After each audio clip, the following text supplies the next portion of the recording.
1 minute slow. Czas pasowy na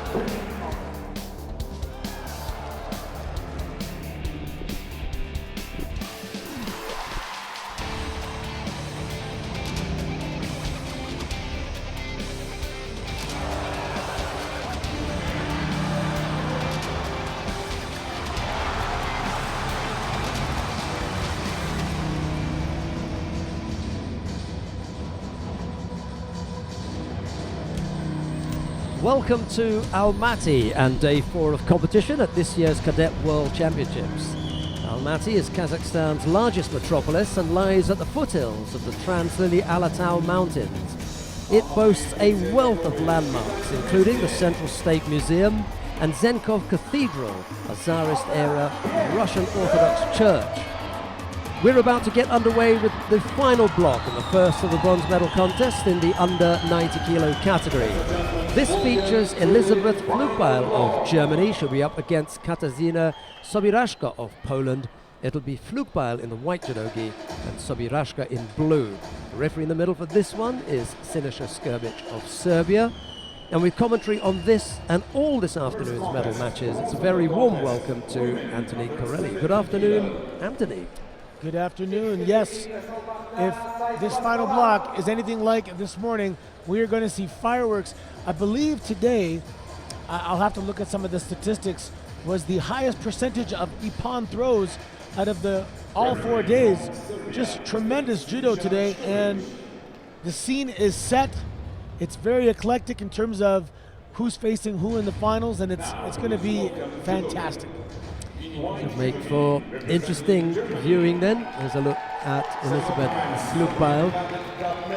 She was one of the top 8 seeds. In fact, she was the number 8 seed in the weight category. And there comes the number 2 seed, Katarzyna Sobiraszka. Didn't quite make it there, lost out in the semi-final to Kuwagata Moka of Japan.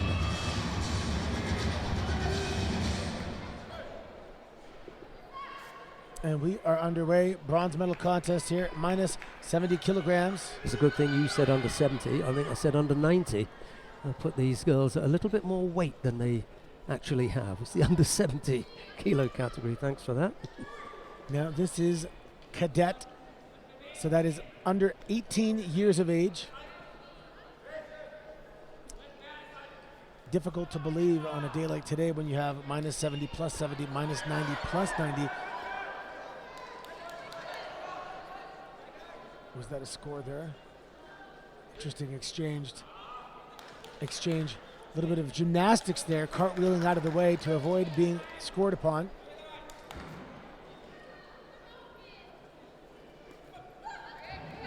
Drop down attack, stands right back up.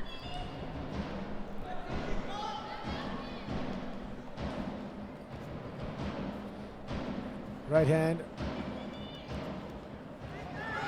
Ooh, nice. She's a good drive, and she's not able to put it over. Interesting technique. I'm seeing that quite a bit today, where someone's grabbing left, holding onto the lapel with their left hand, but attacking with the right at Ponsiunagi. Very important to have attacks in both sides, both directions. Especially attacks from as many attacks as possible from the same grip, so you don't telegraph something coming. Whoa, there, that's going to score, Wazari. Well, you were talking about not telegraphing something, and I think for a moment you could see that one coming. When she was sitting in there, that hopping, there was only one other way for her to go, and that was the sumigeshi, which she eventually came up with. And Sobiraszka not seeing the danger of that early enough. Yeah, when you have the cross grip, you're pulling your arm across, it's really hard to stop that. Even though you know it's coming, your opponent knows that you know it's coming, and it still comes. There's that vicious hold down we've been seeing all weekend. If she gets the leg out, Osai Komi is called. No, it's called. Toketa, no. We were not quite convinced. So the Rosari is going to stand.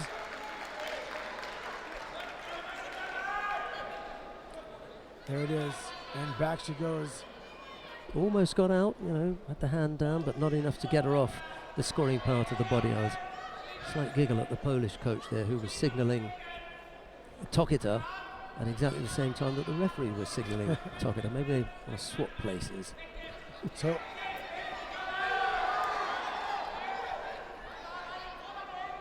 Flugbeil has everything on the board. She has a Rosari and she has a Judo. Where Sobraska has a clean slate. Minute 20 seconds remaining.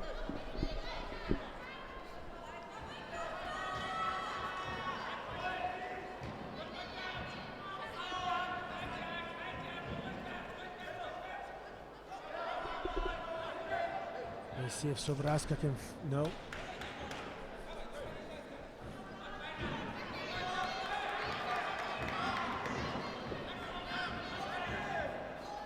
Strong kumikata game taking place here by both contestants.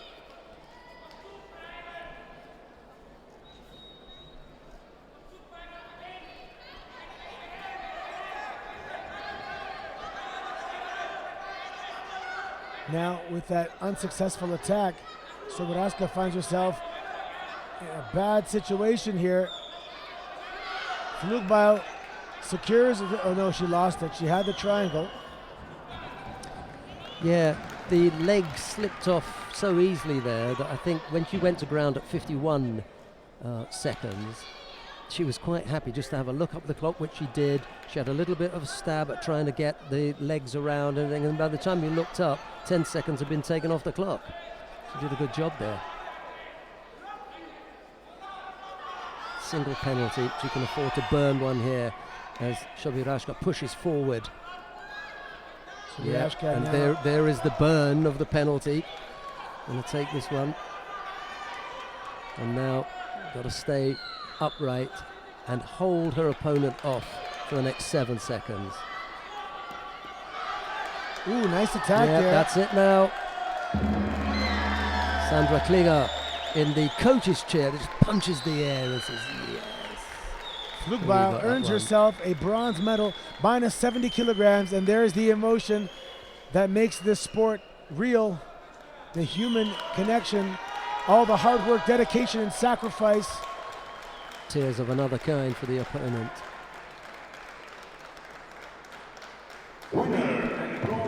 It's funny, the athletes train to be like judo machines, and then at the end, when you achieve the result, the machine is gone and the person is present, and you see the emotions. Bronze medal for the team of Germany at this year's World Cadet Championships.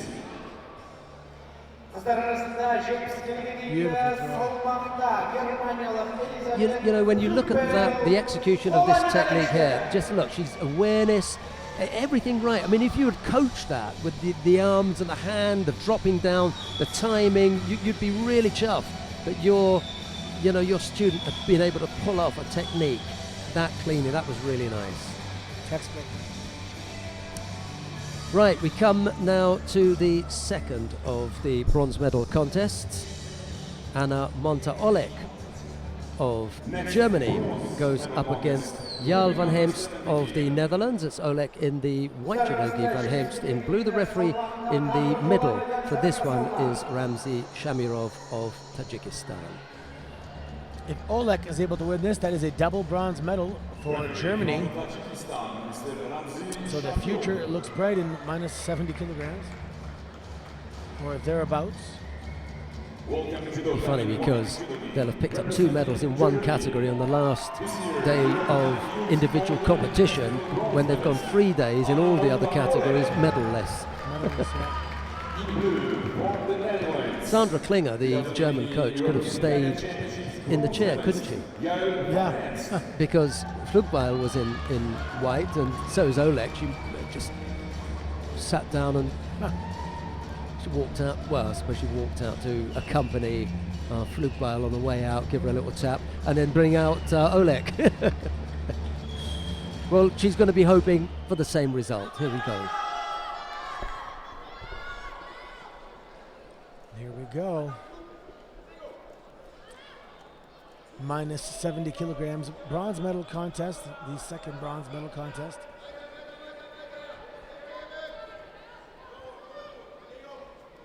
If you're tuning in now a little late, this is day 4 of the World Cadet Judo Championships. Minus 70 kilogram and plus 70 kilogram categories for women, and minus 90 and plus 90 kilogram categories for men.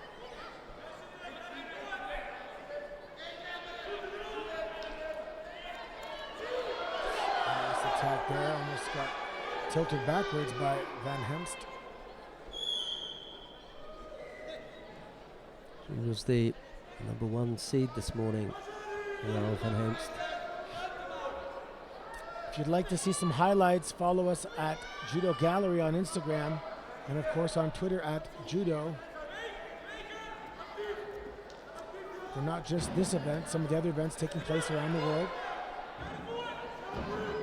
Well, they got their grips. They're locked up. Lefty versus righty. Playing that boundary game. Looked like she was thinking about Uchimata.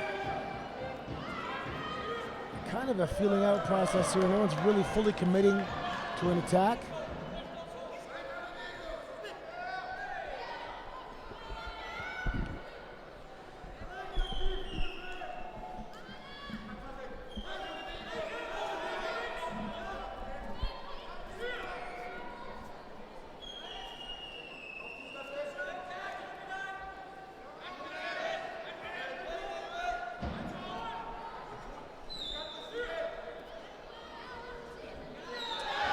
Whoa. There's that chess match we talk about when it's lefty versus righty with regards to getting that. I can't see what's happening here. Attempted Shimiwaza. Mate is called.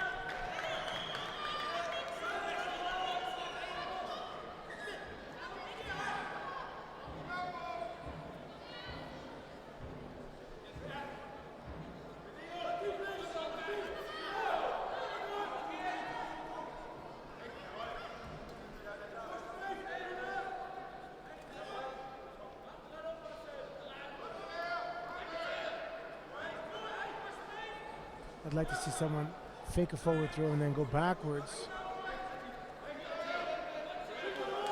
I'm surprised that they're staying with the lapel grip and no one's. Oh, there's a bloody nose. Let's see how they're going to address this. I've seen some of those headbands around the nostrils.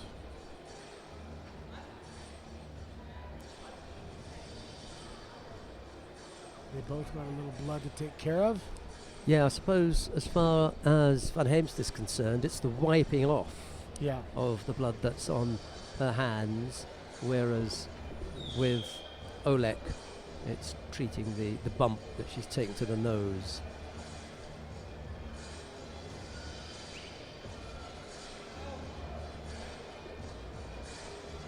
Saturday afternoon here in Almaty, late afternoon, still nice and warm outside. A lot of people walking around enjoying some of the roadside cafes, and a couple of the malls spilling people out with things that they've bought.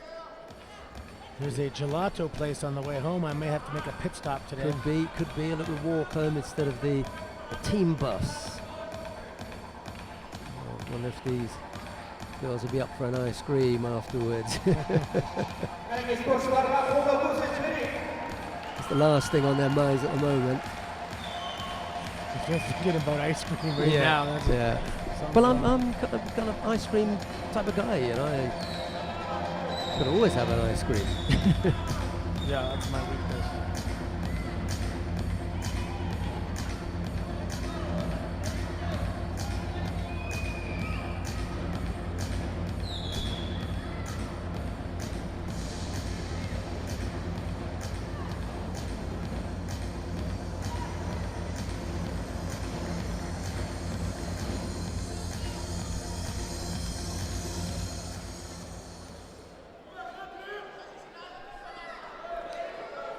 Just not quite stopped, I'm afraid. They're gonna do the bleeding. headband. Serious nosebleed. Yeah. Well, both competitors have fully caught their breath, I imagine. So we should see some pretty explosive open judo.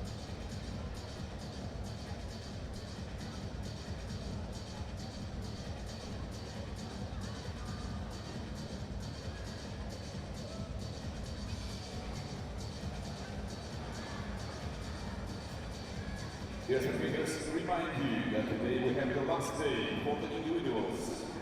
We have the following categories for the women under 70 kilos and over 70 kilos, and for men under 90 and over 90 kilos. Dostlar, eski salgın bugün kızlar şu bisküvi diyeceğini, şu bisküviden hassas almakta. Van Heemst is the fighter that's remained in the middle. As I said, she just needed to have, a little bit of blood wiped from her hands, but there's a little bit more to deal with Anna Olek. Ramzi Shamirov is the referee in the middle. He's from Tajikistan, didn't have to come too far, did he? Number 1 seed this morning, Van Heemst. Still got a job to do. We spoke over the last couple of days, we used the word save. Having come here as number 1, you want to be on the podium. At the very least you want to be on the podium. If you fail to get to the final, okay, but you want to be on that podium and come away with a bronze medal at least. And that way you say, okay, I've had a save. Right, here comes Olek, and we're back underway, and she picks up the penalty for passivity. Jeez.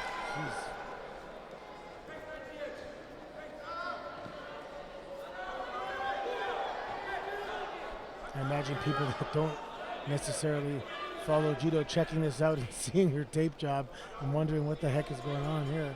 Maybe they think they've hit the wrong channel and landed up with Curse of the Mummy. Saturday afternoon matinee. Yep.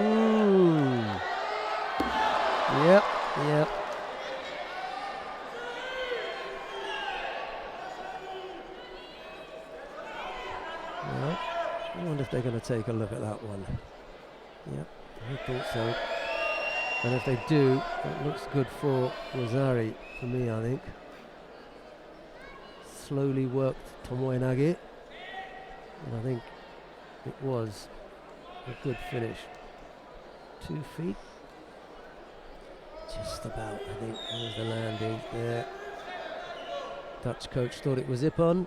No badge for you. And no score. No. Okay. So Just over a minute now remaining. definitely no badge for the Dutch coach then.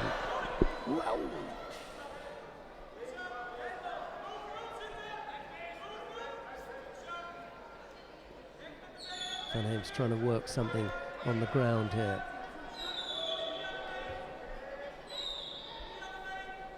Time to try and work your way out of that.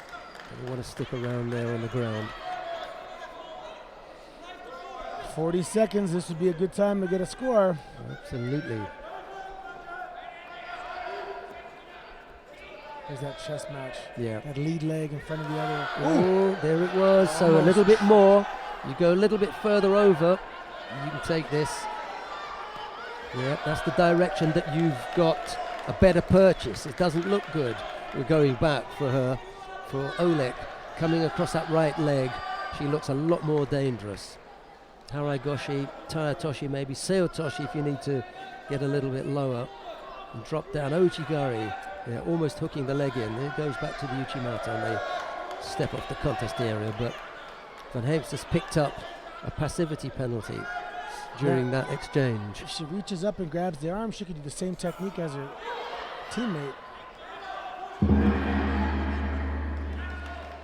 Just when it looked as though Oleg was stepping on the gas and maybe shading it, Golden Score comes to give them a short break as they tidy up.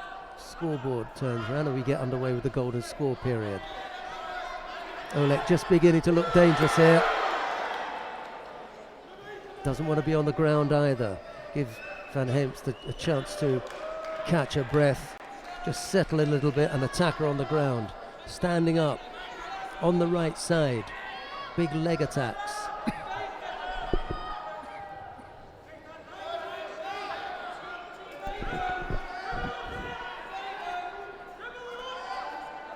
She's getting away from that side.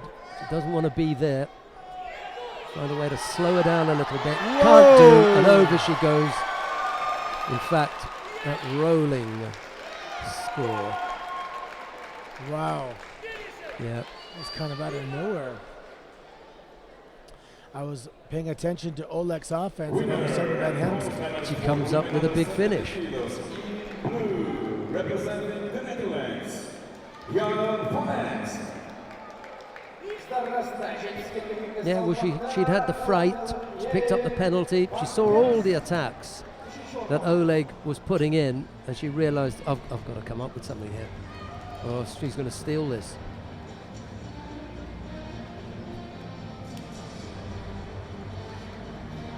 Traps the sleeves, can't get off it. Congratulations, bronze medal goes to the Netherlands. Off the other side as Other well. side, yeah. Well executed. You can see the highlights of this bronze medal contest on the screen. That was actually a result of Oleg trying to defend that and kind of defending it a little too much. Right, we come now to the final of the under 70 kilo category.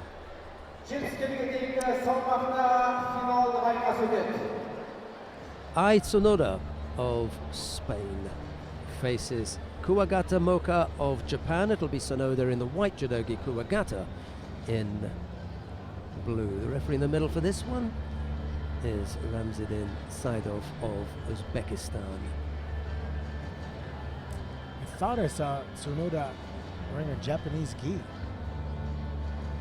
There's a Japanese gi there, but it's not on Tsunoda. If she is, the only thing Japanese about it will be the Mizuno. Yeah, I think I saw a logo. Could be a little bit Maybe she misleading. had to Yeah. borrow one. Now, please welcome Judo. No, it's not. Yeah, it's Mizuno, but okay. there's nothing on it. Just that little badge, and whenever you see that, you know that the Japanese wear that. So that brand thing. A quick look at that, and then maybe they switch to this one because it's exactly the same logo on the side. Did they have their pictures in the wrong? White and blue. They would have had them on that side. I thought they had maybe the name, wrong person under the wrong name. No, it was on this side. I remember because I didn't want to read it off there. Right, here we go then. This is going to make for a fascinating battle. Whoa, look at the hand speed of Tsunoda. Head to head. Oh, they're going at it. This is going to be, she looks explosive as heck.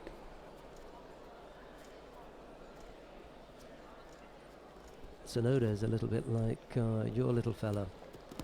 Will have been practicing with Dad on the sofa and taking slams and from the day that she was born. Her father's a super coach. Good competitor, turned out to be a really super coach, and now here she is. And the thing that I really like about it is that he's not anywhere near the team. She's just out there. And he is a really, really high level coach. Just left it to her. Good man. Oh, on the belt. Now it's interesting, the audience is very quiet, but that's not because this is a boring fight, because they are watching very intently. Yeah, there's the expectation of something's going to happen. Neil likes to use that. Something's going to happen. Well, we shall see.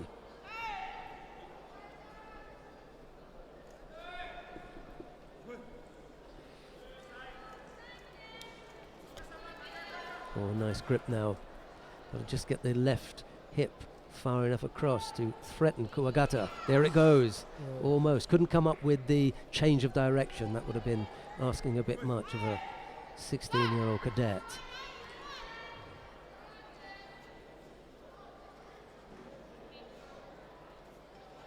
Another situation here. Lefty versus righty again. It's Kuwagata with the problem of getting that far across at the moment. Tsunoda manages to get both hands on and then get an attack in. Yeah, and she has her left elbow inside the right arm of Kuwagata. Maybe we'll get a penalty for both fighters here. Yeah, I think so. Passivity was the call, but really could have given that for avoiding to take a grip, because both fighters were just playing around with one hand. They've been warned now. Nice movement, got the hip far enough across to get in a good attack, but Tsunoda was strong enough to fight it off. 2 minutes left to go. For a moment, she was, all her body weight was on her. She was in the air, just riding it. Attacking upon entry.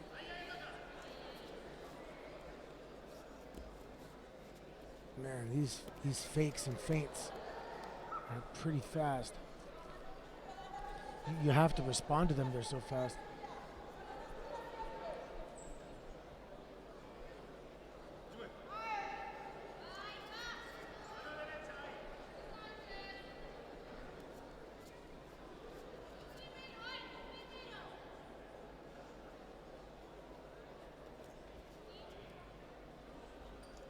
Trying to set something up here now, Tsunoda.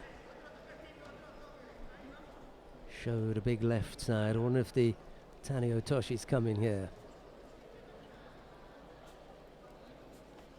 He's thinking about it. Whoop. Doesn't want to get taken over. Doesn't want to give her a hip.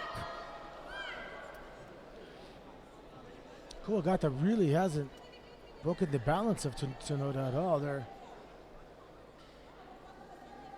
She keeps untucking that gi there and then tucks it back in. The referee is not looking happy with the fact that she's taking it out a little bit. Hope she doesn't get a penalty for messing around with her gi. Took a bit of a whack to the nose. Too far away. First time she's had a look at that technique. Oh, nice effort there. Kuwagata obviously Two new very looks. strong. Two new things for Kuwagata to think about. From a different angle on both occasions there. Nice Just work. when Kuwagata thinks she has all the answers, Tsunoda's changing the questions. Yeah. Oh, and over there! That's What it. a technique that was! Man, that was spectacular. What a thunderous ippon by Tsunoda. Oh, man. She was just waiting for that moment. Wow. Gold medalist and 2018 That was huge. champion in white representing Spain, Tsunoda. Two of the biggest techniques have seen Japanese fighters going over on the receiving end of huge techniques. But Tsunoda here, this is beautiful to look at. Absolutely beautiful. Given the state of the contest, the opposition, the patience that she showed as well in the lead up to that, and the fact that, you know, we were talking about getting that arm around and then being able to launch properly, and she just gave us a perfect example of that. She finally grabbed the belt, actually. Wow, that was nice. She was grabbing the lapel the whole time, and then a couple times she grabbed the back, but finally she grabbed the belt. And that, wow, gosh. Here it is. Hip in and bam! Of this final contest on the screen. Finallık meselenin özü lütfettirin. Hazır Just olunca. hit the pocket in the perfect place to lift and rotate simultaneously. That is one of the best performances I've seen all week.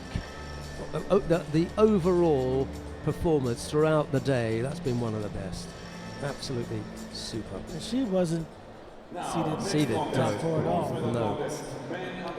Right, we come now to the first of the bronze medal contests in the under 90 kilo category.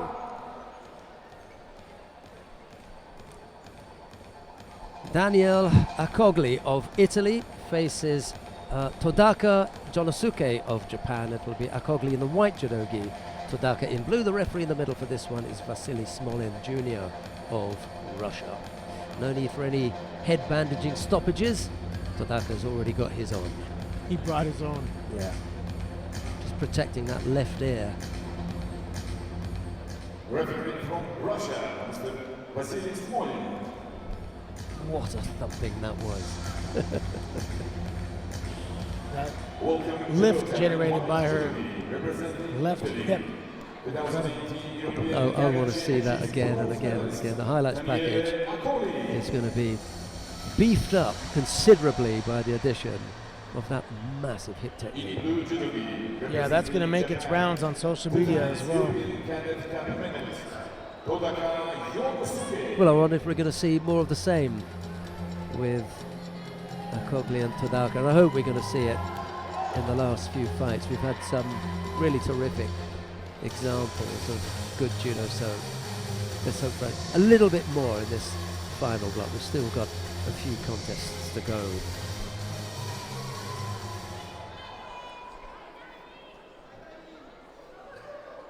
Yeah, we are a quarter of the way down.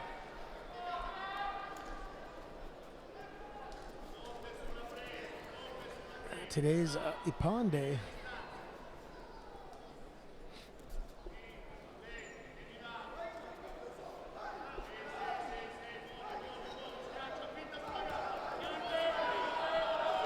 He didn't fancy the grip.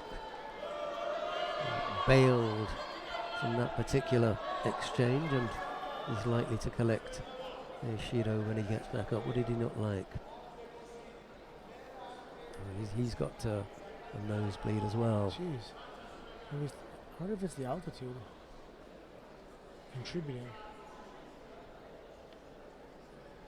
Because you hear about when they're in the high seats, they call them the nosebleed seats.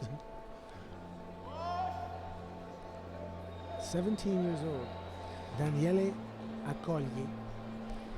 Yeah, at I think it's in Denver, in Colorado, where there's a stadium that you don't have to worry about getting in the high seats before you get that nosebleed. The city itself is mile high, isn't it? That's what they call it out there. So maybe the top seats there really do give you a bit of vertigo. Anyway, he does pick up Shido, Todaka that is, for that false attack, and he takes a whack to the mouth there. Akogli immediately extends a hand to apologise. Having already caught him on the nose, he wouldn't want to get caught for catching him in the mouth, but accident.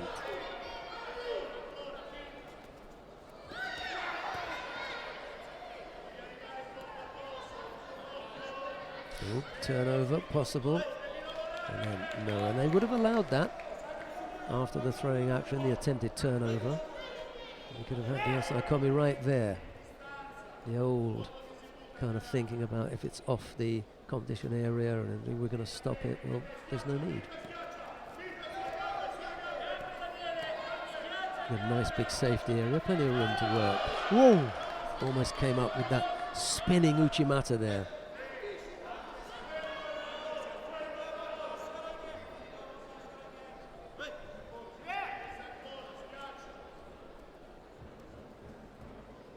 Two minutes, 40 seconds remaining. Ooh. Almost showed him one side and then the other. Todaka now has the dominant grip. He inside. Akogli forced to be on the defensive. Be interested to see what happens when they get involved in a newaza exchange in the middle of the tatami. Probably just beginning to show signs of being a little bit careful about going into Newaza with Todaka. Maybe he's seen something earlier on and they've warned him off. Yeah, earlier in the day, he was the one that initiated the Newaza. Or maybe he just feels some serious strength from Todaka. He looks pretty strong.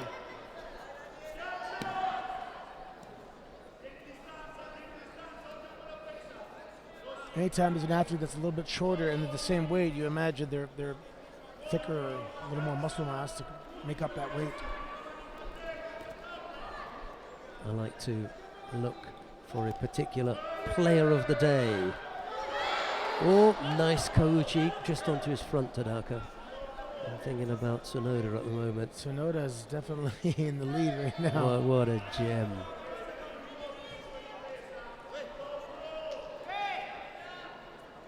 She just looked to be a step above, with a step ahead, I should say, with her speed and reactions. She was in the top 8. Tsunoda, she wasn't top 4, but in the top 8.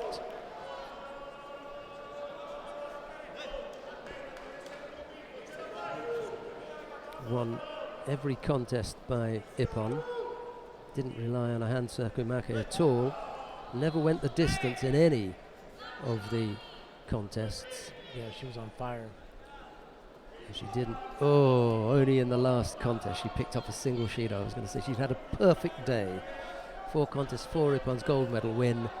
The only thing she needed to do was have the absolute perfect day, was not to pick up the Shido. She picked up a single Shido in the final contest.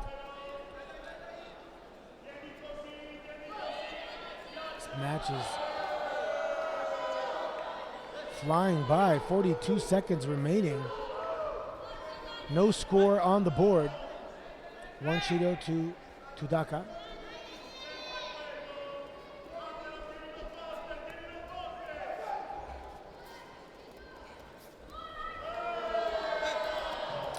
And I think we're going to have a second Shido here. Yeah. Struggling a bit. 28 seconds. He's just uncomfortable with the gripping. He's avoided getting involved in 2 situations with Akogli because he just felt the Italian was too powerful, and he's bailed out of situations. There's a big Hare Kosher, almost catching the Italian. Almost getting caught in a no-side komi is Todaka. Yeah, Akogli looks long and kind of perhaps awkward, you might say, but he really confusing Todaka. He's yet to solve the riddle that is Akogli's gripping game. He almost managed it there. Golden score. Oh, wants to get his head up. Ooh, he had to find a way out. Not sure that was the best way. Can't afford to do that again. The timing was right on that. He just didn't have enough on it. Yeah. Well, he had to, having the head dominated. So Akogli taking the tactical route here. Well, he's flirting with the possibility of picking up a penalty for passivity because he's no longer initiating attacks. He's looking to respond to those of Todaka. Oh, almost had the belt there. Go again here. If Todaka goes again here, then Akogli will pick up the penalty. Yeah, there's no need for it. Oh, wow. He was waiting and waiting, and that didn't pay off at all. He just got caught and lost his bronze medal. The tactical game did not pay off in this case. That's a relief. well, for Todaka for it is. Todaka, yeah. Todaka, Junosuke, he's done that twice today actually. One cleverly when he's had real pressure from a physically stronger opponent. Safrani. And he looked a little bit undersized, but he did the right thing, and on 2 occasions we've seen him come through. Lost out to the Frenchman, Kenny Levitsa, but he's one out here and he takes a bronze medal. So he can't be that disappointed. A bronze medal at the Cadet World Championships to that Yunosuke of Japan. And Levitsa was those two highlight reel Yep. Sumagaeshis. They were beautiful back to back. So Todaka's on the receiving end of a highlight reel throw, but he walks away with a bronze medal. Congratulations, bronze medal goes to Japan. Nicely wrapped up that arm there. Yes, Makikomi. The highlights of this bronze medal contest on the screen. Ortada manevralarda Japan maçının üstlük setleri. Yeah, he used the other hand to push off and help rotate. Smart.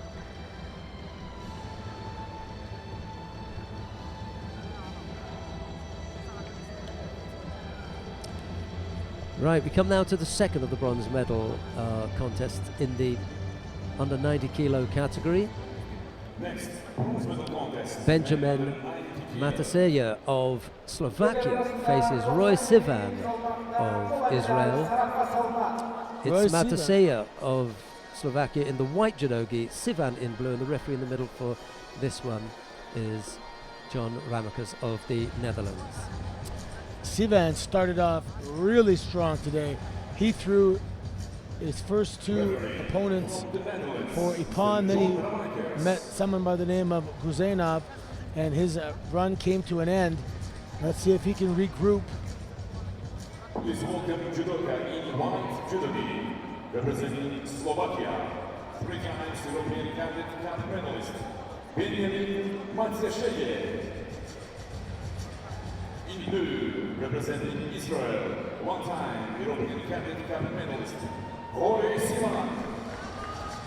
Wow, he looks his approach to the tatami. I haven't seen that look on someone's face in a while. Matsasheye is how the announcer pronounced. How do you say? Matsasheye instead of Seye. O'Shea, yeah? Yeah. Mataseya. Okay. He would have known because he'll have had some Slavic-speaking people next to him, so he got helped out. Mataseya. I saw Okay. his notepad as well. He goes up to talk to people and asks them how to say He's a it. good man, isn't Yeah, he? he's Good good. man. He has the $1 million voice. Yep. They don't pay me quite that much on this, right? I just stand around and pick up a small change. Sivan, the dominant grip in that cycle.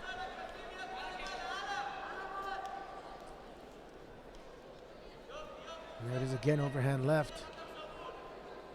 Matsasheye opting for the side, not quite the back.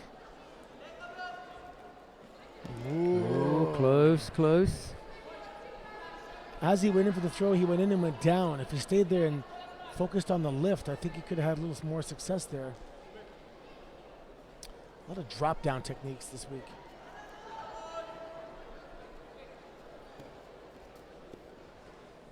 Except for Tsunoda. No, nothing dropped down there. Classic. There's one, a little more lift. Going to take a lot to unseat her from the player of the day position. Oh, nice. Good thinking from Mataseya. Almost coming up with the Yoko Sutemi was up. Yeah, he didn't have that lead arm under control. So I think that Sivan would have been able to sprawl out of that either way. Sivan hasn't really fired off a significant attack.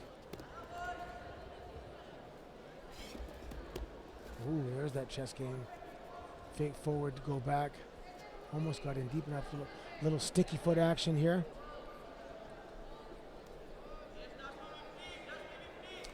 Now they're getting close to the... Sivan looks a little tentative. Yeah. Let's see what he has in mind here. There they are by the perimeter. Sivan already has a Shido, so I don't know why he's so relaxed, because you get two with just under 2 minutes remaining. That's not a nice situation to be in.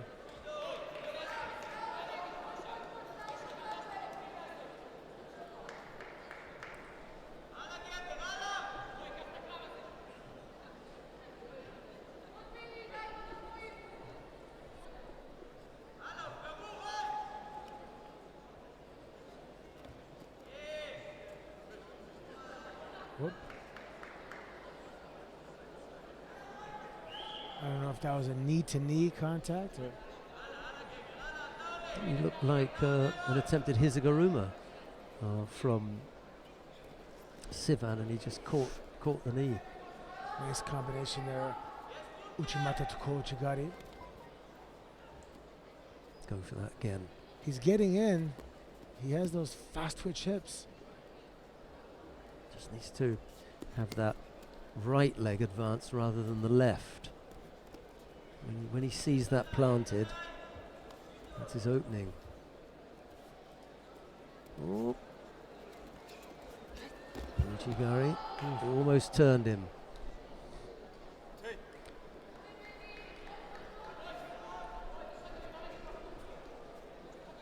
Under a minute now remaining in this second bronze medal contest. Minus 90 kilograms.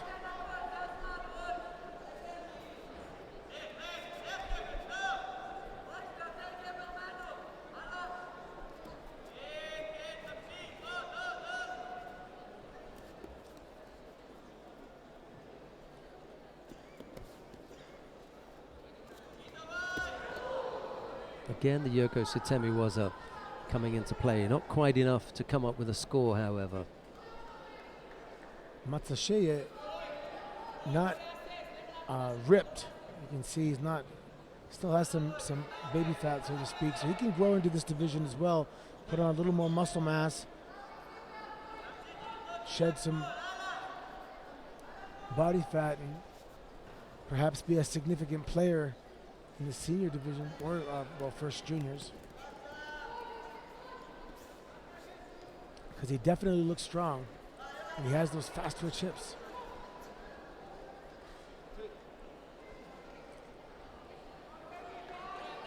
But he is huffing and puffing a little bit here.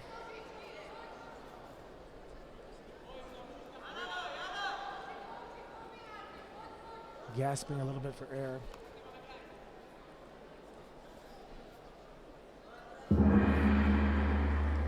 And that is the end of regulation time. We're now going to go into golden score.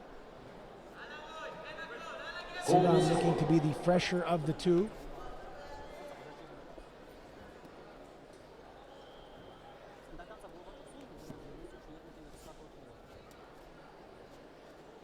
That observation is just based on how they're breathing. I obviously can't feel what they feel like.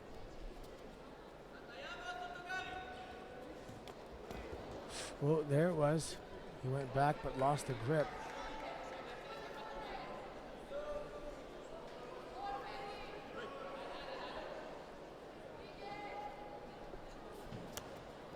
Ooh, strong overhand left grip now by Sivan. See if he can use this.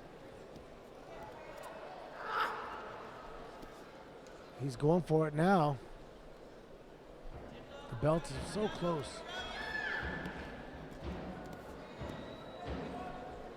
Looks like he's just kind of reaching for it. He knows it's close.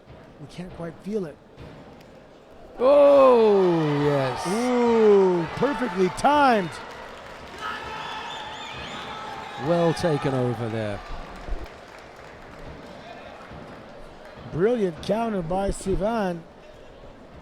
Matsasheye went for an attack. And Sivan perfectly timed the counter. Brought him crashing to his back.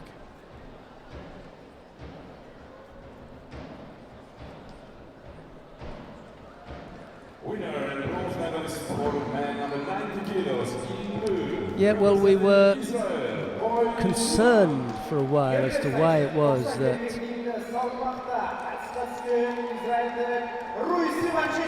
Sivan was taking his time. Well, he had a plan. His plan was to hang in there and wait for Matasheye to come up with an attack that he could counter. Eventually he did. He came around the back with a Tani Otoshi, and that was enough to bring him down. Congratulations, bronze medal goes to Israel. Neatly done, actually. Very nicely done. Right, we come now to the final of the under 90 kilo category. Javad Husseinov of Russia faces Kenny Levitze of France. It'll be Husseinov in the white judogi, Levitze in blue. The referee in the middle for this one is Bobby Donaldson of the United States of America.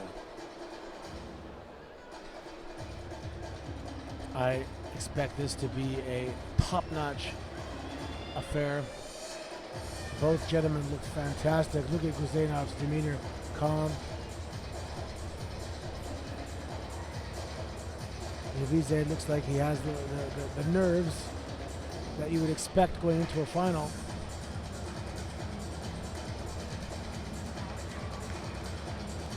There's the way they call it in boxing is the tail of the tape. We don't have that, but those of you who are boxing fans will know what I'm talking about. Yeah. Both athletes fought, both contestants for the bronze medal contests. So a matter of a difficult draw for the bronze medal. I think that always happens, isn't it? Yeah, I guess In the semi-final, one is going to go to the final, the other one's going to go to the bronze medal match. Yeah, but even the quarterfinals, the ones that they crossed. Yeah. Here we go. Representing France, the European cadet champion, Kenny Levitze. Number 3 seed in today's draw was Kenny Levitze, European cadet champion.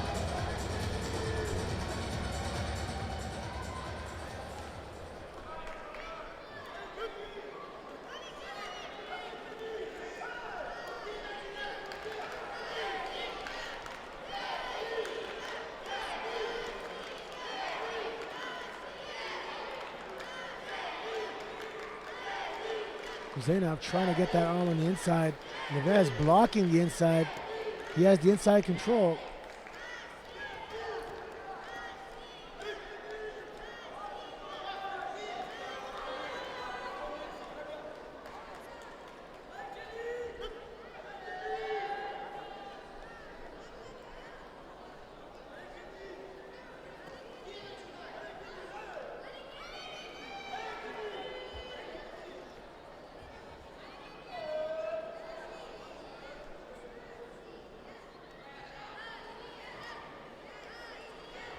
That size advantage that Husseinov enjoyed leading up to this final row is not there now. Levitze is quite tall as well. Very similar in stature are these two young men.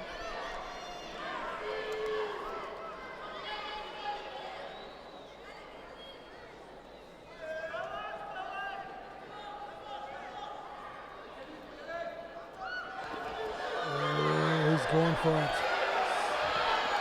Ooh, put pressure on Levitze's right knee where it forced him to spin out.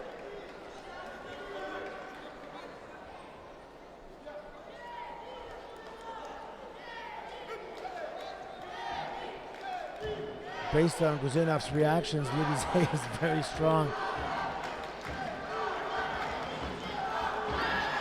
Whoa, wow, oh man. He went for it there, reached across. Looked like he was going to hop around for an Osoto Gari attempt.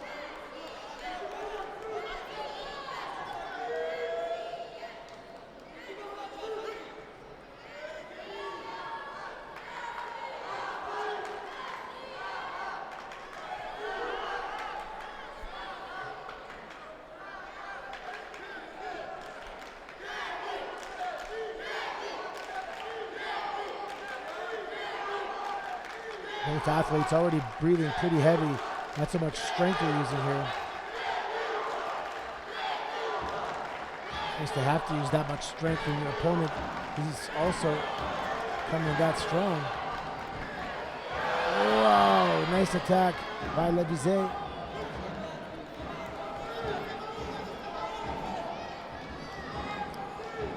Just under 2 minutes remaining in this gold medal contest.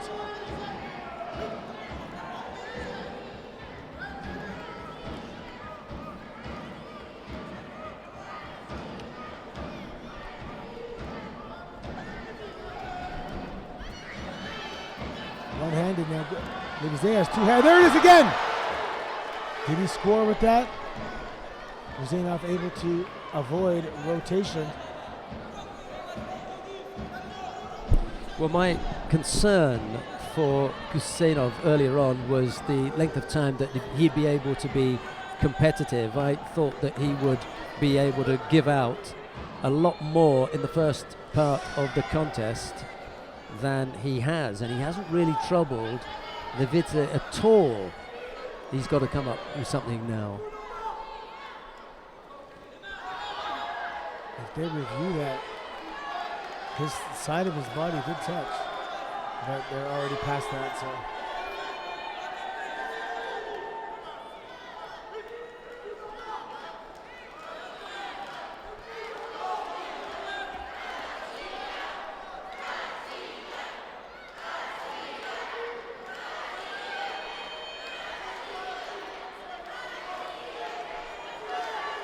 Zaynab with a dominant grip. Up the hips. Oh, he's wow, gone he's now. gonna score. Yeah. That's a Wazari for Le Bizet. Man, he is strong. Zaynab really went for that attack. He didn't hold back and just got legitimately countered. Yep.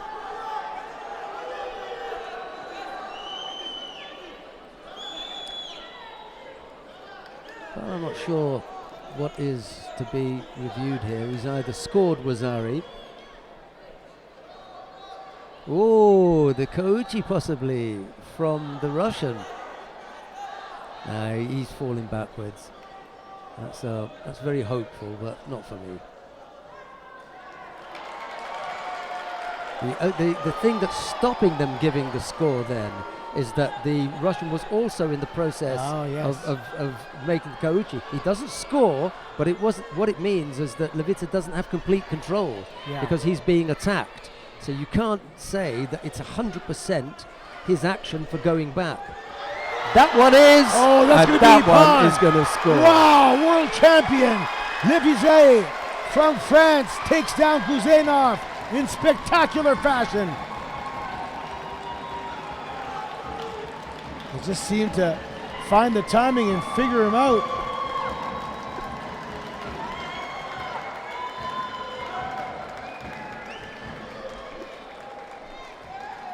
Huseynov, his mouth is closed. Like he's not even breathing heavy, but he was showing signs of fatigue.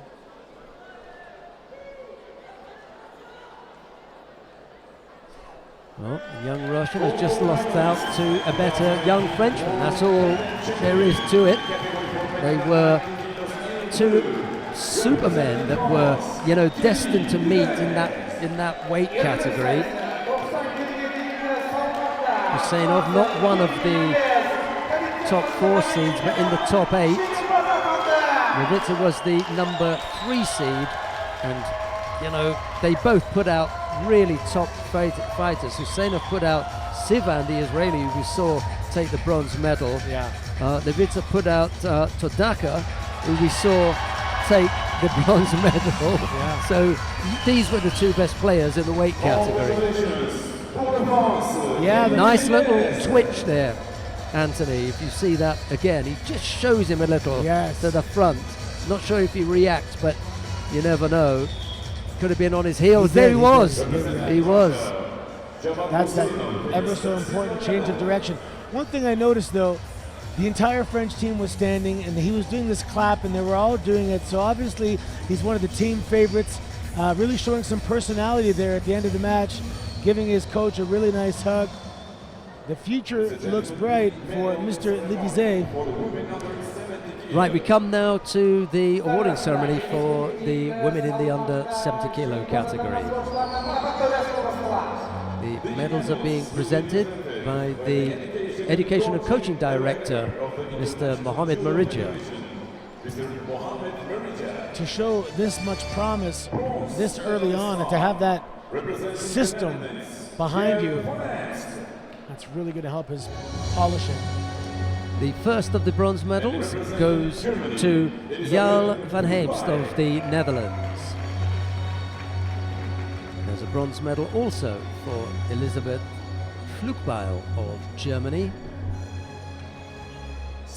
Silver medal goes to Kuwagata Moka of Japan.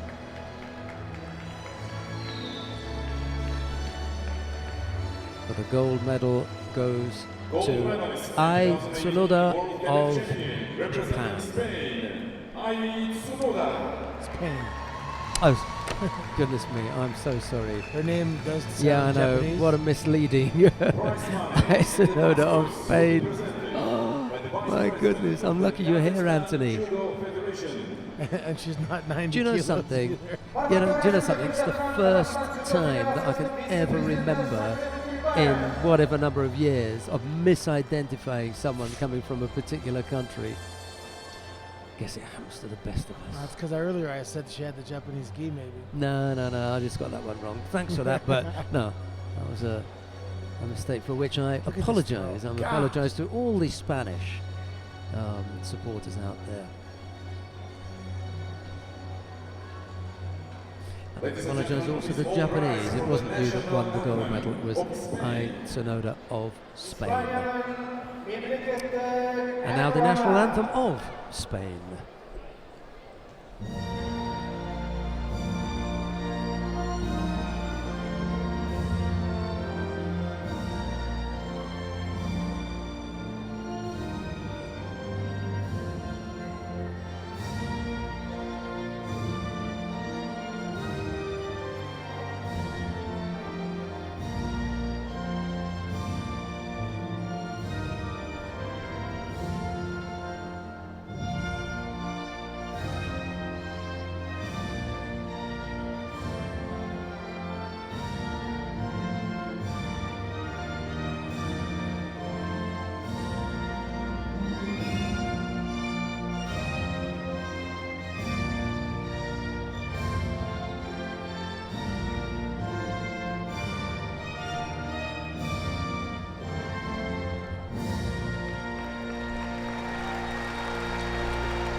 Thank you very much. Now, family picture with the game recent judoka. Естелікке, суретке түсіресіздер. Dear spectators, your applause to our medalists, please. Medalistlerге koşuda көрсетейік қанеке.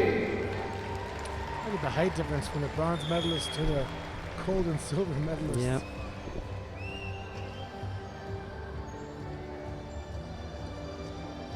Silver medalist almost smiling.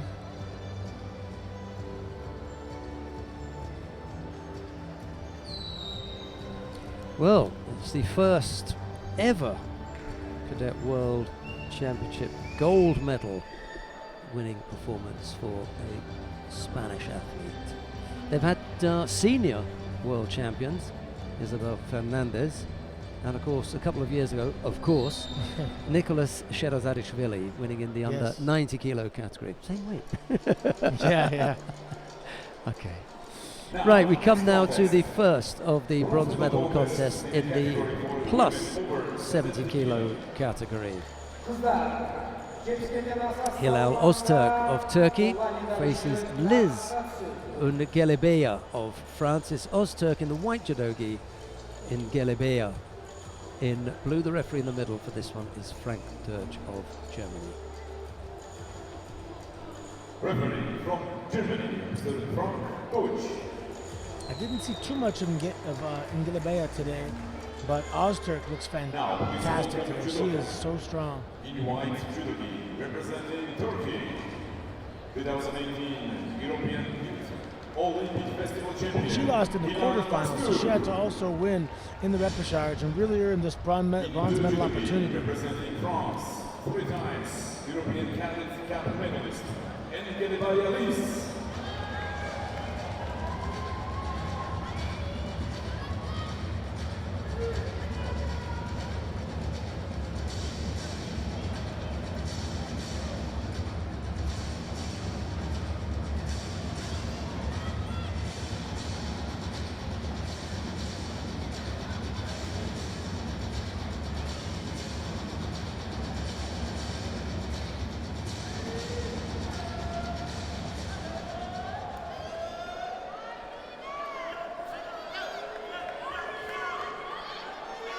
I wonder if these two have ever crossed paths before.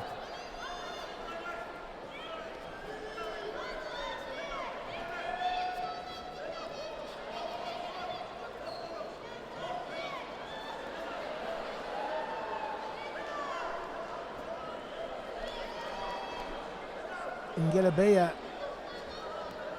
the only chance I can see she has here to throw her early is really to almost trip her up as opposed to throw her. Because look at the power. Ozturk is a mountain of a woman. I think that's bad to say. She's real heavyweight. Whoa, lunging in with that overhand right grip. She wants to end this quick as Ozturk is on the offensive. 3:14 left in this contest.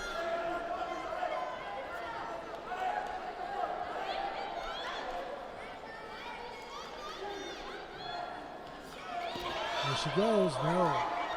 Ngelebeya able to get that left leg out and thwarting any rotation ideas that Ozturk had in mind.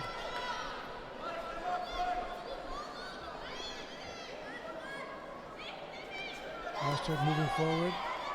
Again. Oh, there's one. Yeah. That's what he called. Enough. Yeah. And there's a smile on Ozturk. We look at weight categories as cadets move through them. There is no weight category for Ozturk to move through. She's already there, you know. So what you're looking at is a genuine heavyweight. Ngelebeya is still finding her way. You know, she's not sure whether she's going to do, you know, under 78 or whatever. And it could. The under 78 is the best place for her. She can't be mixing it with, you know, these strong athletes. Yeah. There are other words that have been used to describe them today, but I think strong or exceptionally strong is probably enough said. Yeah, she's a real heavyweight. Yeah, she's genuine. And Yeah. technically sound as well. Yeah, absolutely. That was perfect execution. Well put.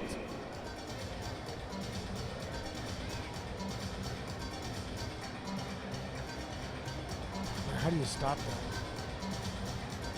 Ladies and gentlemen, the highlights. Şanat Meclisi'nin üst setlere nazarlarınızda.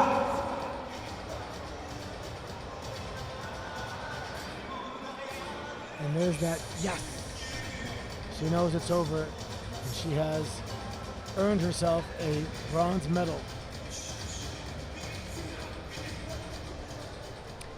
So Right. the only person that beat her so far was Yamaki. Kızlar eşeğisi temasa salmakta, tanrıdır kolana sarapla salmak. Coming up next, the second of the bronze medal contests. Erika Simeonetti of Italy faces Yamaki of Japan. It's Simeonetti in the white judogi, Yamaki in blue. The referee in the middle for this one is Cristia Cosmin of Romania. Here's Anthony. Welcome, judoka. Erika Simeonetti. Representing Italy. I did not have a chance to see her much there, but Yamaki looked fantastic, and she made it right to the semifinals where she lost to Santos, which is completely understandable. Santos is on fire. So let's see what she can do against Erika Simeonetti.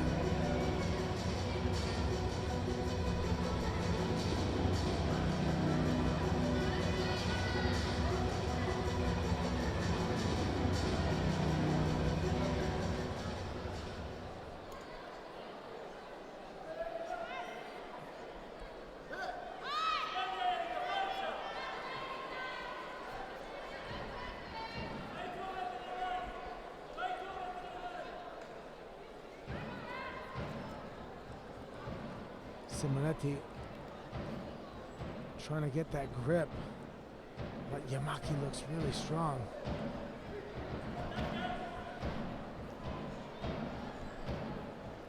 Whoa, wow. She was hooked in and committed.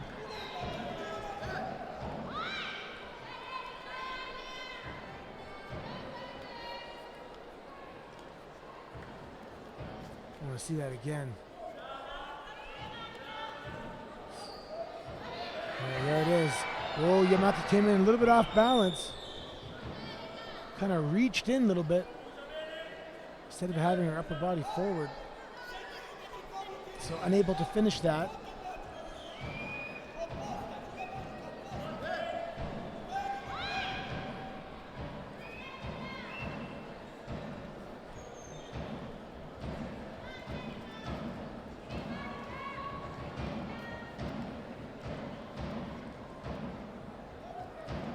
Yeah, both right-handed fighters kind of really. Whoa! Oh man, good defense there by Simonetti.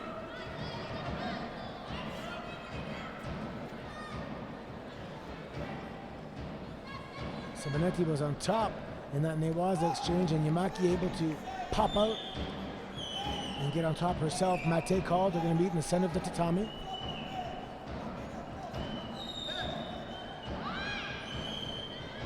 Kiai led out by Yamaki.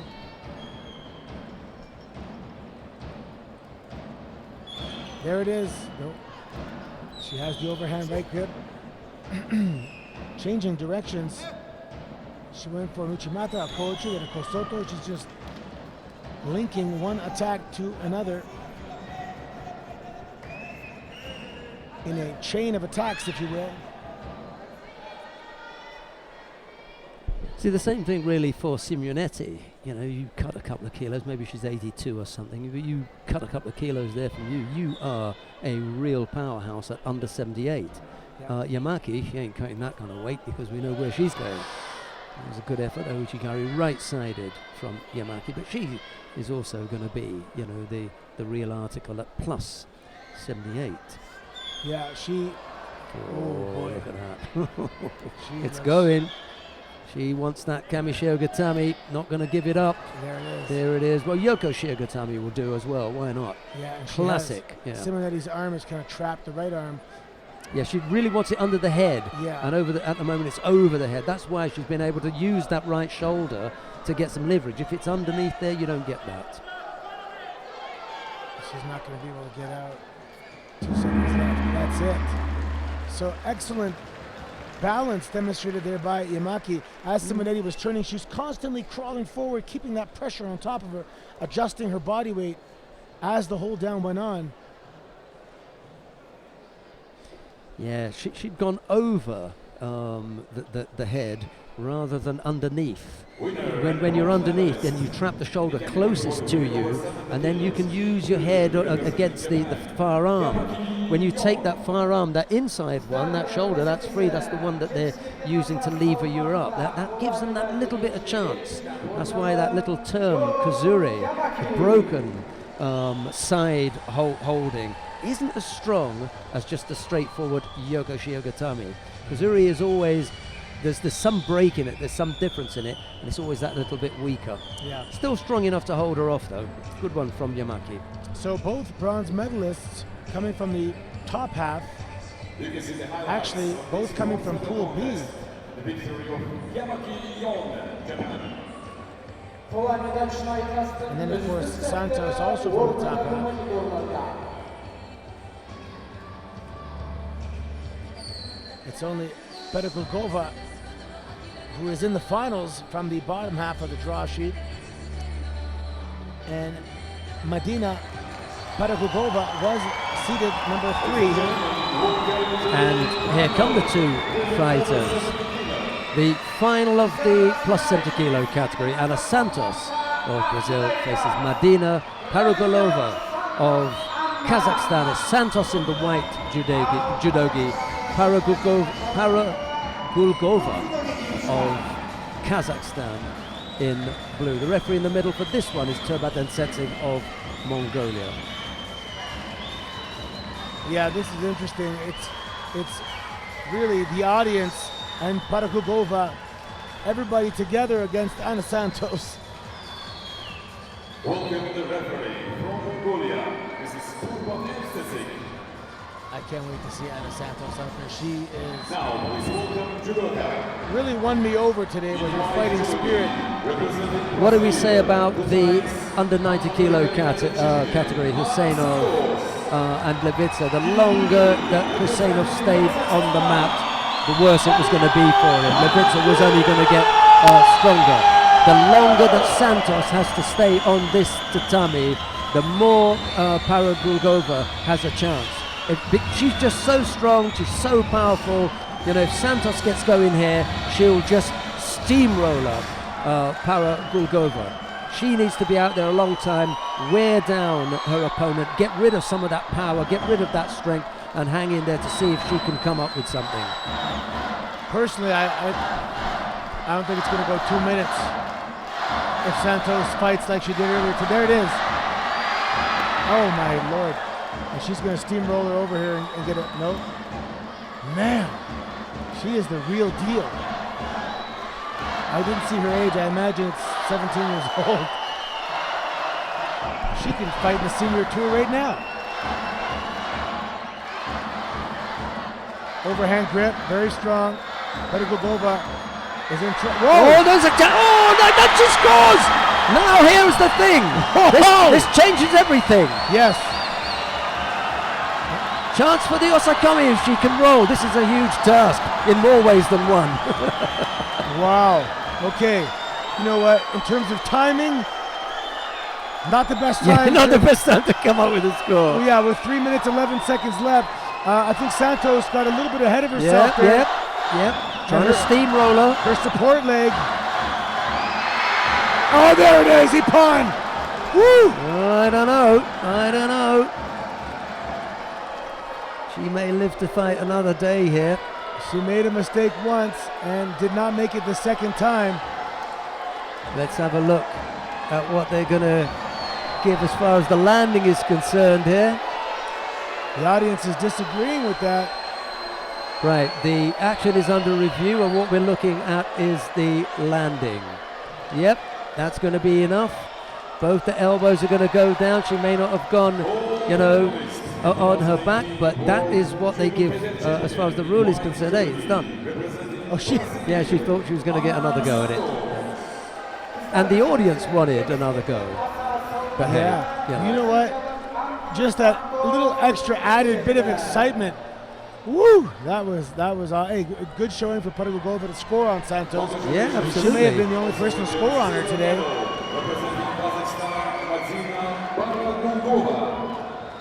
Well, Paragugova cannot be disappointed with the silver medal. She'll be disappointed at the way she lost that. And it's actually fine there, no problem. The elbow actually doesn't come into it. She sits up later on. When you see it there, that's fine for Ippon. No problems with that at all. It's only afterwards that she gets her elbow down. The first landing is there, and then she gets the elbow, so I'm okay with Ippon. I would love to see the replay of Paragugova's throw, because for a second there, she Santos was in. She was in. But she did roll, and her back did touch. Yeah. Right, we come now to the awarding ceremony for the men in the under 90 kilo category. The medals are being presented by the International Judo Federation competition manager and IJF executive member, Dr. Lisa Allen. The first of the bronze medals goes to, Roy Sivan of Israel. There's a bronze medal also for Todaka Yunosuke of Japan. Silver medal goes to Javad Husseinov of Russia. Gold medalist 2018 World Cadet Champion representing France. Gold medal goes to Kenny Livez. Kenny Livez, keep your eyes on him, ladies and gentlemen. Future looks bright. Get some sunglasses, kid. Judo Federation of Sporcularda marifat kayıtı you know, there is some polishing that needs to be done with Leveza, and it's whether they're going to be able to do that in that junior area now, because that's where he's going to go. You leave the cadets behind. Interesting thing will be, we'll find out whether 90 is going to be where he stays, or will he go plus 100? Sorry, under 100. Yeah. Will he stay at under 90, or just put on another 6-7 kilos and go under 100? We shall see. He's tall enough. He has the frame for it. And now the national anthem of France.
Thank you very much.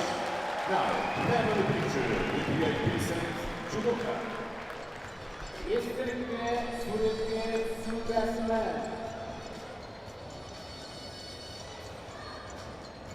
Your applause to our medalists, please.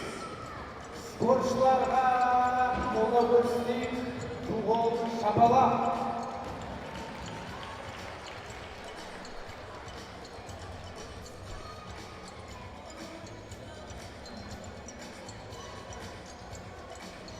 Dear spectators, only 3 contests left, so we kindly ask you, please show your respect to our judoka and stay with us till the end of the all contests and especially for the awarding ceremonies. Thank you very much.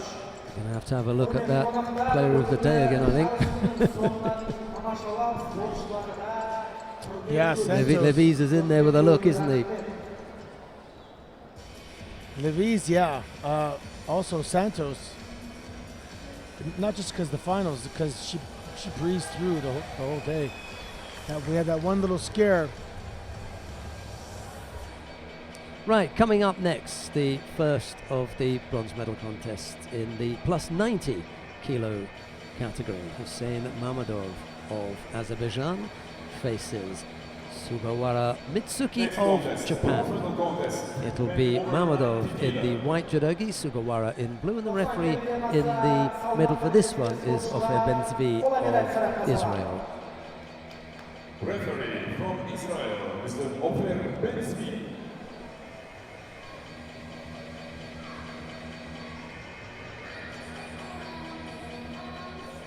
Now, please welcome judoka.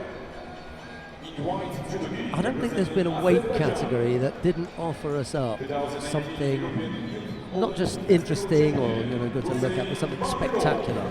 I mean, really spectacular. Even sometimes in the bronze medal contest, it wasn't always in the final that it kicked off and went ballistic. There were a few that you had to look in the bronze medal contest for something that was a little bit special. But every weight category has given us real excitement. Yeah. And we're not done yet. We've got this last weight category here, the plus 90 kilo category. Will we see it with Mamadov and Sugawara, or will we have to wait for the all-Georgian clash? Yeah, I'm really looking forward to that all-Georgian final, just to see how they respond to that situation, being friends and teammates.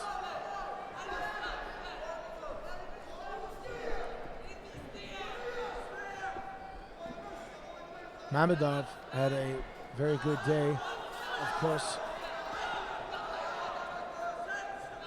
He lost to Onoprienko in the quarterfinals and still managed to power his way through to a bronze medal opportunity. And that's it for Mamadov as Sugawara gets himself a bronze medal. Again, saving face a little bit.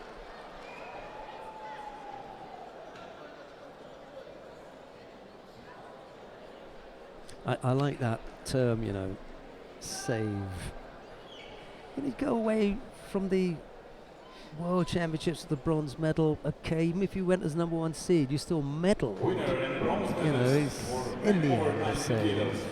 And when you get a bronze medal, that means you lost one contest, and you're a human being, and one mistake is acceptable. Means there's something to work with. Not, you know, all hope is not lost. Oh, this is Onoprenko coming up here against Lee Sung-min of Australia. We'll just have a look at the highlights from this one. The highlights of this bronze medal contest. Oh, he didn't even have the Sorote arm. He had the double lapel and just powered him.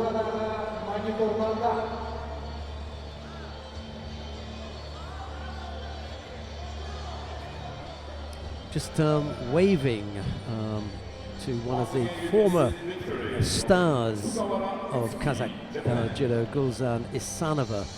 She left the competition area, gave us a wave. Yeah, that was nice of her. Right, we come now to the second of the bronze medal contest in the plus 90 kilo category. Sung-min Lee of Australia. Let's do it the right way around for the Australians. Sung-min Lee faces Noda Onoprenko of Russia. It's Lee in the white judogi, Onoprenko in blue. The referee in the middle is yet to appear. It's Jean-Claude Jimby of Gabon making his way to the tatami now. I must say, one thing I noticed this week, that considering it's cadets, there's been some pretty decent beards out there. Yeah, and a little bit of hair loss and everything. And you know, when I was 15, 16, we used to say, oh, you know, look, he must have kids and he's, you know, got to be 22, 23 minimum, or it's a man that was up against you and everything. And then the more that I came abroad and the more that I went to places like Turkey, Azerbaijan, Georgia, and you realize that there is natural hair loss at a very, very young age, and there is natural hair growth at a very young age. You could see a 15-year-old boy who has a beard. Look, there's no doubt that he's losing his hair, you know, as a cadet. Instead of us berate, you know, sort of laughing at you, it's a little bit of a shame, but that happens sometimes. You know, you just got that gene, and you don't keep it for long, and you've got that gene where you grow hair very quickly. When I fought the Soviet Union in 1992, we were convinced that he was 26 years old. Yeah, we say all of Full that. hairy chest. Yeah, sure. You know, and then I think about, you know, kids in our school. And I think, oh, if I'd only thought about at that time, there's a guy in our class actually who is that age, and yet he's got a moustache. Yeah. He had a moustache at 14. Yeah. But we always felt, you know, that we were being cheated in a way with them, you know, doctoring their passports and all sorts of stuff. I guess it's a way to for be us honest, to yeah, deal with it. yeah. Just deal with the loss. Yeah, I had some friends that had beards at 14.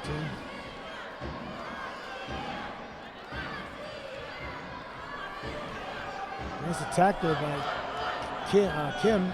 Lee in the opening segment. Oh, Oh, he's that's gone. it. He's gone as well. Onoprenko, short work of Lee.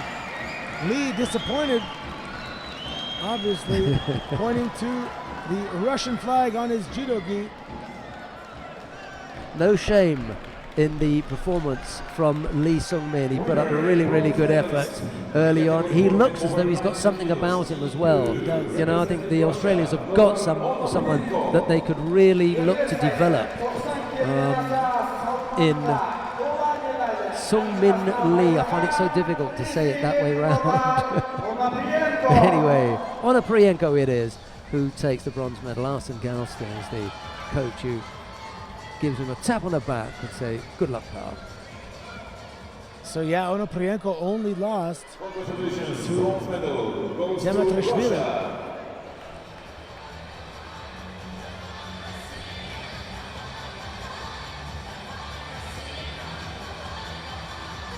When I see a big, young heavyweight like Lee and he's obviously a real heavyweight. I wonder, is he on an Olympic weightlifting program to increase his explosiveness, his strength? He has a natural amount of strength at that size, but he's also 17 years old. I don't know if that's the time to start that. Well, here are two more 17-year-olds. Irakli Demitrashvili of Georgia faces teammate Giga Tatiashvili. It'll be Demitrashvili in the white judogi, Tatiashvili in blue. The referee in the middle for this one is Orlando Cruz of the Dominican Republic. And just to go with Anthony's question about, you know, the program, weight development and that sort of thing, I think Anthony was hinting right at the end there. You know, there's time for that.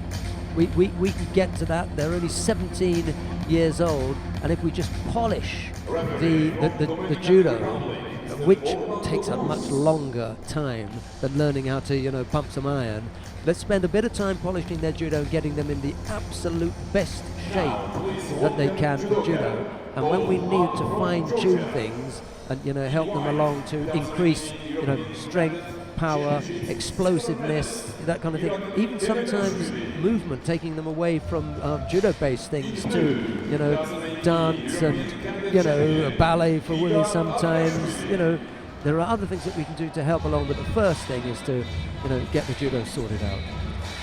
I wrote a letter my first year at university trying to get into the dance program as an elective.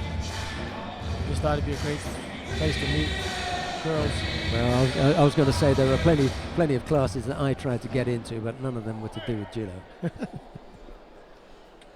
Right, we're underway with the final then of the plus 90 kilo category. So either way, Georgia is going to walk away with a gold and silver medal here. Again, this audience is quiet, but it's a good quiet. They are paying attention to this final. They know these are both very capable young athletes, and they're expecting someone to get thrown through the air. This is almost like a randori session here. Tatiashvili is the higher ranked player. He was seeded number 2. And Demitrashvili was not seeded at all, not even in the top 8. Yeah, but to be honest, he's looked more impressive today, actually. There it is. No. Just didn't have control of the hand there to pull that across. Tatiashvili able to get a hand down and block that. You can hear a pin drop in here, and as Anthony was saying, it's not through anybody being disinterested, it's just that it's tense, and neither fighter have got the cheering section that you would expect. It's a good long way away from home here. Yeah, people paid for their entire seat, however, they're only using the front 6 inches. And normally you would have the one, if it was 2 different countries, then you'd have 2 countries cheering for one or other of their fighters, but they're both from Georgia, so none of the Georgian team are cheering. Yeah, no coach either. Demitrashvili picks up the penalty for an overly defensive posture.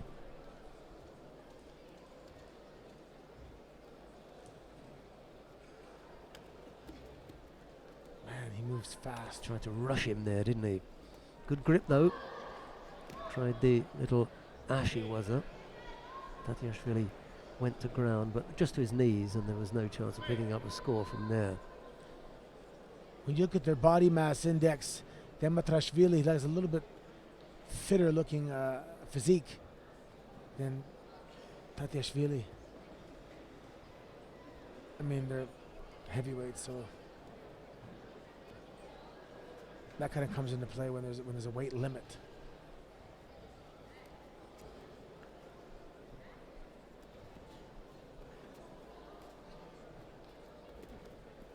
Solid double left-handed grips here. It's really hard to make something happen when Thought he might give it a go there. tapping of the feet, but not really. Someone's going to have to attack here. Well, I think it's one of those things where the first person that attacks, the other person's going to get a Shido.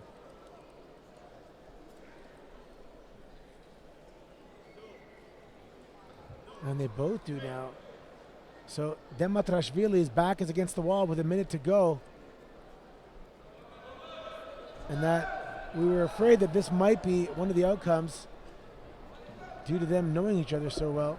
And I think the body types. It just seemed to me that this would make for a difficult contest.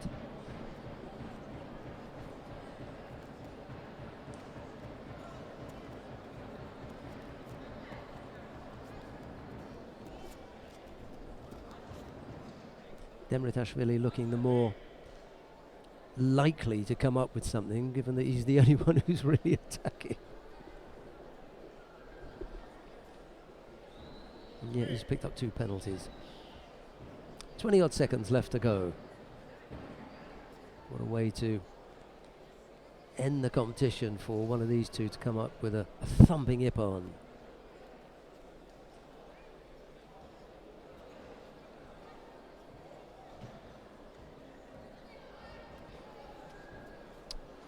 We're going to go into golden score here.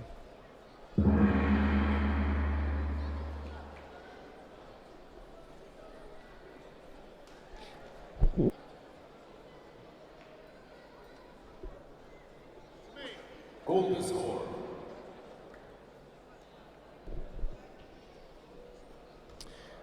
Now, I don't know if they're being, respectful for one another, or they just know each other too well, but they're not really going after each other.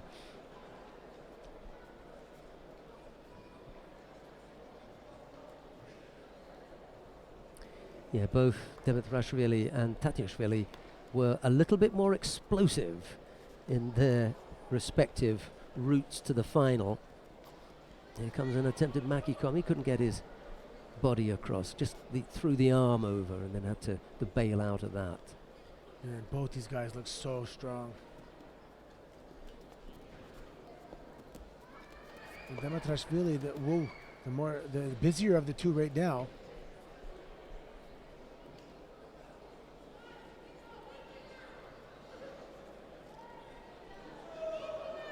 They come from the same region of Georgia. Kareti. Oh, Ponsenagi for the first time couldn't hook in with the leg for the Koji. That would have helped him out. Haven't seen that today, have we? No, yeah. So Tatiashvili just attacking there. Oh, yeah, There's that'll a do. Wazari. Yeah. And Demitrashvili is going to walk away with the gold medal. And the first big attack.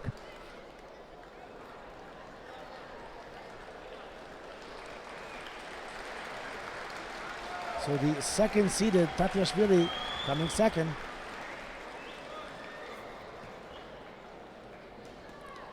Yeah, Demitrashvili exceeded expectations, having come here as an unseeded player. Tatiashvili did exactly what it said on his card. He was second seed and he came second. Yeah. He would probably have liked Demitrashvili to have stayed at home. Champion representing Georgia, Irakli Demitrashvili. But hey, not a bad result for Georgia. And you never know the circumstances why Demitrashvili wasn't perhaps on that circuit. Maybe he was injured. True, very true. Maybe he was getting married. Congratulations. Gold medal goes to Georgia. Silver medalist. Also Hand taps there on the way out. Igor Tatiashvili. And the new cadet world We've got champion, 2 Irakli Demitrashvili. weight categories to come as far as the awarding ceremonies are concerned. There's a nice big Haraigoshi. Well, yeah. Started as Haraigoshi, then lost the overhand grip and turned into a sort of Makikomi there. Yeah, Harai Makikomi we can call it then. Yeah. The direction, however, is different.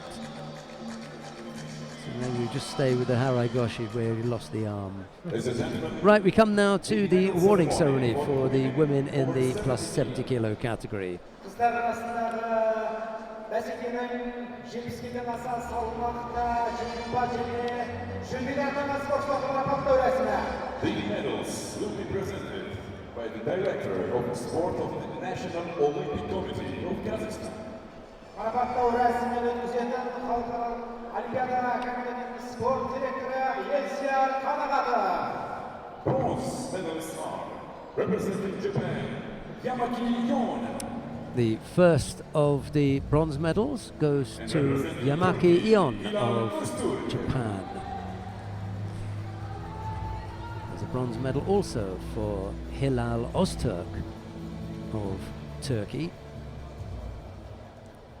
Silver medal goes to Madina Paragulgova of Kazakhstan.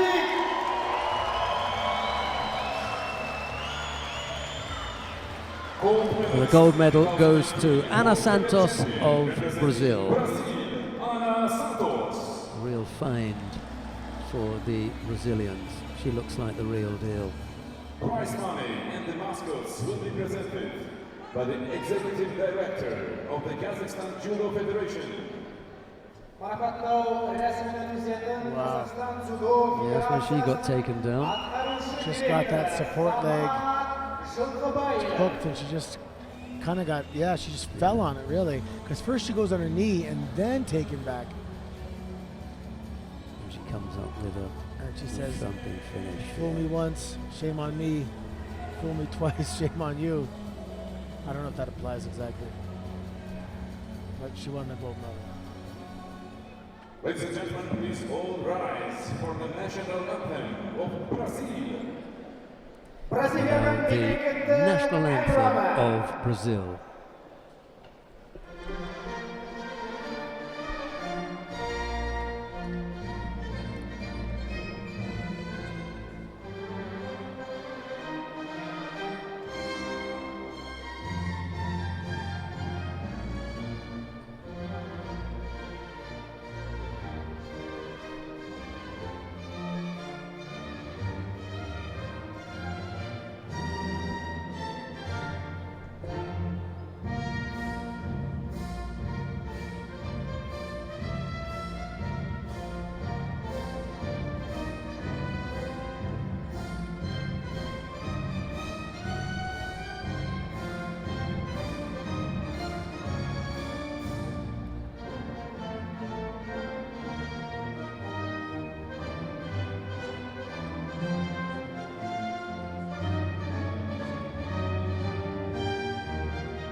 Thank you very much.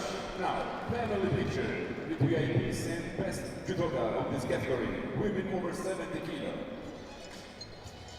Естеліктің сүрінде түсу рәсімі. Your applause to our medalists, please. Спортшыларға қошемет көрсетейік.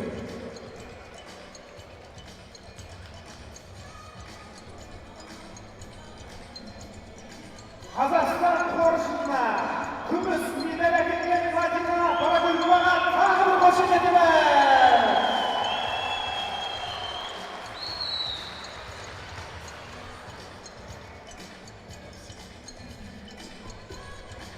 Right, we've got one more awarding ceremony to bring you. And it's for the men in the plus 90 kilo category.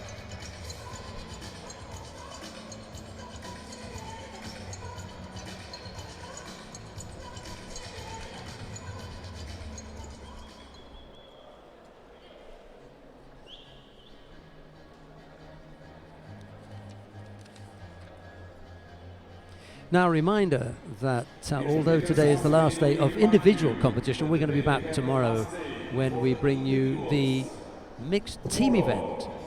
So for those of you who want to see that, we look forward to your company tomorrow. That will be at 12:30 local time, 12:30 here in Almaty. And if you have not seen a mixed team event, take my word for it. It is awesome. It's one of my new favorite. I'm going to say it's my new favorite thing, actually. A good one. I absolutely loved it in Tokyo, and I've been looking forward to it ever since. It's one of the reasons the podiums are so huge. Ladies and gentlemen, the last awarding ceremony. This is heavyweight category, men over 90 Right, we come to the awarding ceremony for the men in the plus 90 kilo category. The medals will be presented by member of the International Judo Federation Education Commission, Olympic silver medalist, and General Secretary of the Kazakhstan Judo Federation. Сыйлықты табыстайтын қазақтың мақтанышы, Олимпиаданың күміс жүлдегері Асхат Шиткеев. Bronze medalists are representing Russia. The first of the bronze medals goes to Noda Onoprienko of Russia. Sugawara Mitsuki. There's a bronze medal also for Sugawara Mitsuki of Japan. Silver medalist representing Georgia. Giga Silver medal goes to Giga Tatiashvili of Georgia. The gold medal goes to Irakli Demitrashvili of Georgia.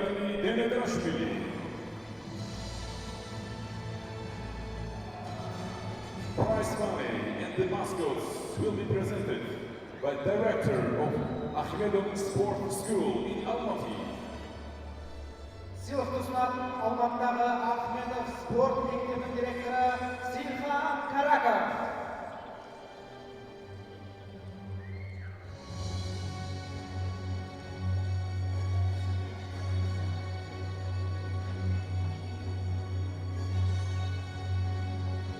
I love that sportsmanship. It's a dual sensation. One, the victory of defeat, and sharing the loss with a teammate. If it wasn't you beating the teammate, you would be disappointed for the loss of your teammate, and now that loss comes at your own hands. So that's some mixed emotions, to say the least. All rise for the national anthem of Georgia. And now the national anthem of Georgia.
Just a little thing that I've noticed while we're looking at the flags up there and the 4 medal winners, they've all got something to do with Georgia, because the name of the Russian, Onoprienko, his given name, Noda, is often a Georgian given name.